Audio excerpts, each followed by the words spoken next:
morning. It's November 23rd, 2015. This is our last Riesling pick of the year. I think it's probably our 5th or 6th. And we're here in Kashong Glen Vineyards. As you can tell, there's a little dusting of snow. I like to say this really is cold climate winemaking here in the Finger Lakes.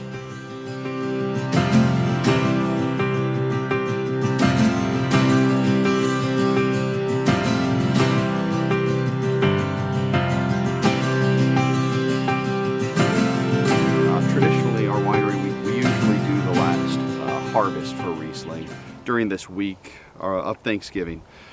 The grapes have been hanging on the vine for quite a while, and we are at a point where we've got some beautiful late harvest fruit that we're harvesting today.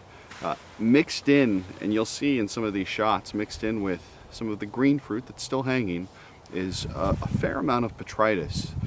For us, this is the first year we have seen this much noble rot, this much good Botrytis.